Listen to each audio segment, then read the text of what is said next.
turning from a heavy it's topic to usually something almost fun. always, yeah, like usually it's almost always whatever the last thing we were working on is. So it's kind of like whatever I'm working on this week or last week is probably my favorite thing. And there is a pretty awesome Korean restaurant that we do a lot of stuff for, and I make this like decapon Mandarin creamsicle. So it's like a very plain neutral, like Philadelphia style base with orange blossom, and then a decapon Mandarin swirl mixed into it. And so that's on their menu right now. And I've been doing that for them for a couple of weeks. And it's pretty awesome. How has it been having to navigate the business through COVID, actually? You know, I imagine you've had to change a little bit of how you've operated. Yeah, we have to change how we operate. I mean, like I go into work every day, except for like 1 or 2 days where I like work from home. Like if I'm in our kitchen, like I'm going to have a face mask on all day. It's a big facility and there's a lot of, there's just food workers, you know, it's food manufacturing. We operate in a big space with a lot of other companies.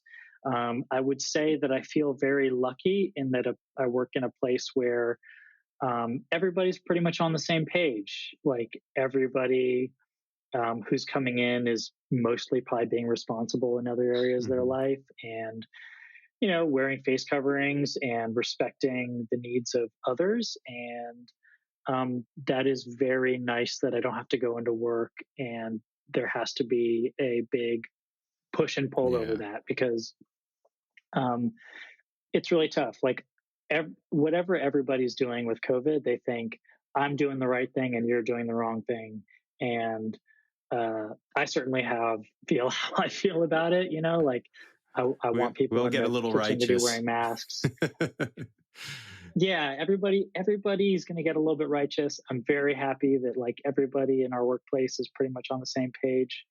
And a lot of our the thing that like our main channel of business is through wholesale to grocery stores. Right. So like Whole Foods is like our biggest customer. And so like a lot of our, you know, our sales are pretty normal, but a lot of the restaurants that we work with have all shut down or taken really big hits. And I really feel for a lot of them. You know, a lot of those restaurants, they have workers who cannot get unemployment if they have to cut their staff.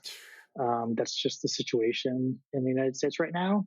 And you know, most of them are taking really a lot bigger hits than we are, you know, like we don't have storefronts. We're like, you know, our stuff is pretty normal for us besides just a reduced social life. And there's a lot of people taking bigger hits than us. So I really feel for them and over the past year, I've tried to do what I can in terms of like doing little pint sales and other stuff like that to donate some or all of the proceeds. And that's helped a little bit. But I think what helps more is like for listeners here, like everybody loves their neighborhood restaurant, you know, and like, just like, I don't know, go spend money at your neighborhood restaurant, go get takeout, go ask them if they need anything. Because like for us, it's like, yeah, we're fine. We're okay. But you know, a lot of the people we partner with need much more help than us. It's awesome. It's so cool. I mean, it's like really how you've built this business and it's great that, you know, you've been able to weather this storm and, you know, it seems like you guys are getting more and more notoriety and, you know, I can't wait to try it. I'm waiting, you know, I don't know how you would send it to me. I'm just going to have to go into Whole Foods, I guess. You know, I haven't gone into a supermarket in a while. we sell in about, it's sell between like 250 and 300 grocery stores between Virginia up to Ohio and then up through New York and a few on Long Island. But it's like, it's great, but it's really stressful because we're like signing all these contracts to expand into like new parts of the country. And then it just means like, it's just like, paperwork it's really funny because like we have a product that, it's like we have a product that sells really well, but if we can't keep up with production or run out of cash at any point, because we're pretty much a bootstrap business, like we don't really have big investors or anything, Cool. If at any point we like can't meet purchase orders, that's it. They're done. Like those They cut stores, you they won't off. order from you anymore. They won't mess with you. Yeah, because like, and not because they're bad people, but just because that's the way the nature of the Well, business their is. It's like, margins hey, cool, we are give you a real thin chance. You got to too. meet it.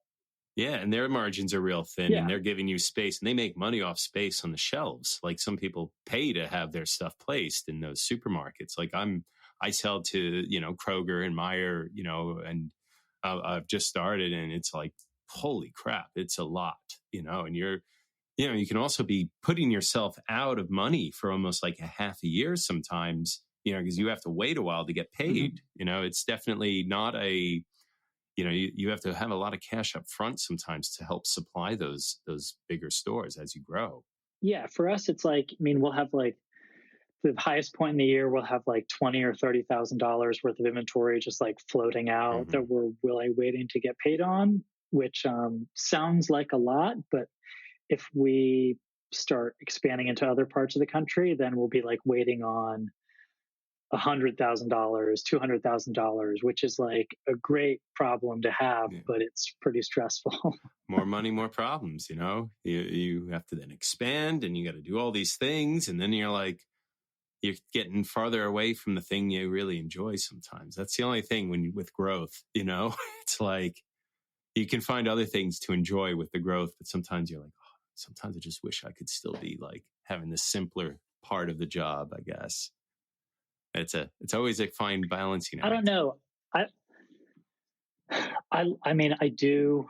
I don't. I've never, except maybe very early on. Yeah. I never really romanticized the simpler part of the job because, like, for me and my business partner, we like just didn't make money and like just worked two jobs for so long that like any opportunity for us to just like actually really pay ourselves has been like, you know what, like I'm so down for it, like can't wait to sell out.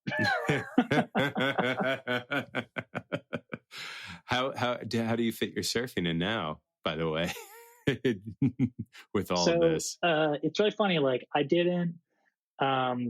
hadn't been on a surf trip in a lot of years. I actually, because like I feel really lucky, like we got our production runs so well regimented this year that I've actually been able to surf a lot this winter. And I went to Morocco last February, which was really where cool. were I've you? never been there before. Taizud or so we went to where did we go? We went to like Boilers and just near around all around Agadir, like Imswan. And it was man, it crushed. It's just like so many good waves there in one region. And the only thing I feel bad about is like the biggest day we were there was my first day of our trip, and I was just out of shape and jet lagged. Yeah. And I just had to like anchor point was like 4 to 7 foot, like just like really reeling, and it looks like snapper like when you're there.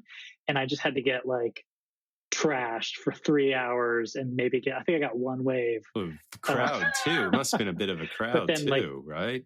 It's hard to get waves off the locals these days. And spots like that, it's tough because like everybody's really good. Yeah. So it's like if you're new, like you're just being happy with the leftovers. Yeah, that place is awesome. I spent 3 months there, and it's really good.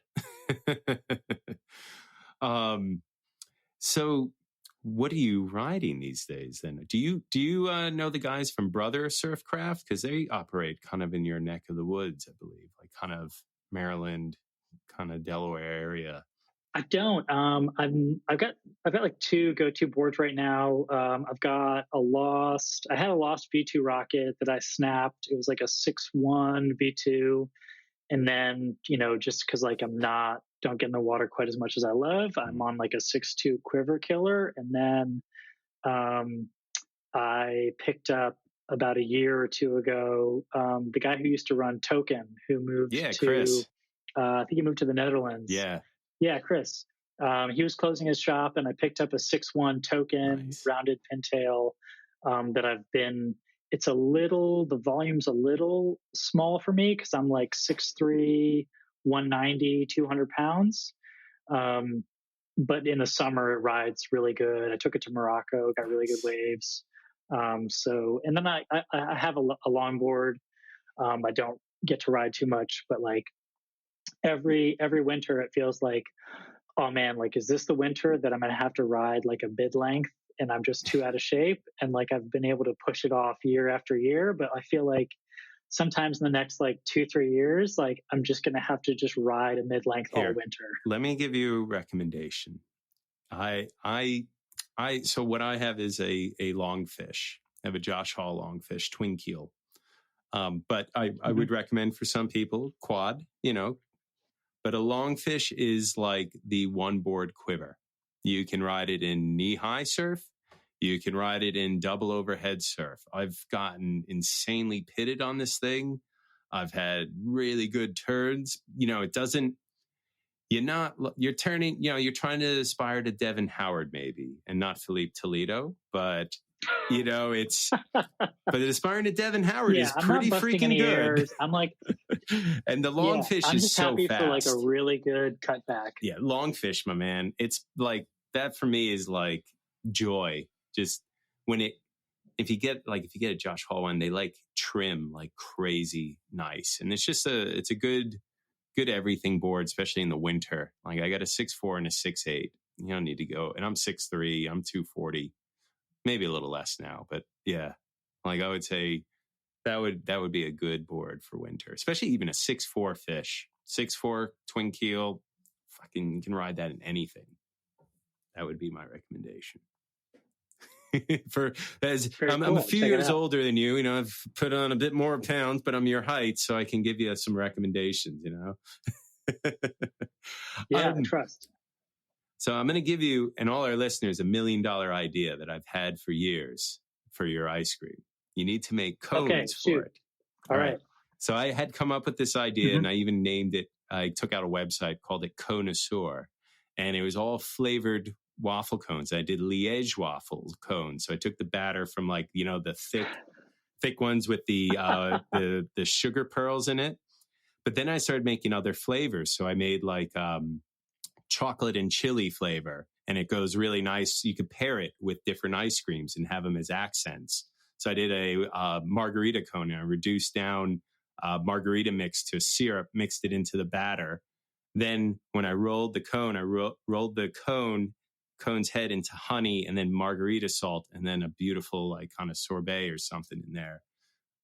Just saying, you can pair it up and make it really interesting, with your ice cream. There's your idea. Take it, run with it. I'm into it, man. There's the really funny thing about ice cream is that like everybody, it's one of those things that everyone loves. And it's not like everybody feels like they're some kind of expert, but everybody, it resonates with them so deeply that they want to talk to you about it. They want to interact with you. In fact, it used to be a thing where I stopped, if I'd go to parties and stuff, I would stop telling people what my job was because like I couldn't take the conversations anymore. I still try as much as possible. People are like, what do you do? I'm like, I work in a commercial kitchen. No, it's so funny because like, I like when people really want to share with something what they love about something, it's the best thing in the world. But the only time it really kind of gets to me is when people want to just kind of be like, well, your business isn't succeeding because you don't make walnut ice cream. Oh, gosh, no, that's ridiculous. Yeah. You don't make walnut ice cream. And it's like, and like whatever their walnut ice cream is, it's like they have something that they want to make sure that you're doing. But when people, because it just touches something that's so nostalgic for everybody, everybody automatically has a point that they connect with you with. And the more that it really sucks that we don't get too much customer interaction because we sell something in our main sales point is through grocery stores. But getting messages from people on email or social media, and every once in a while they're just like, hey, like you make something that is really awesome.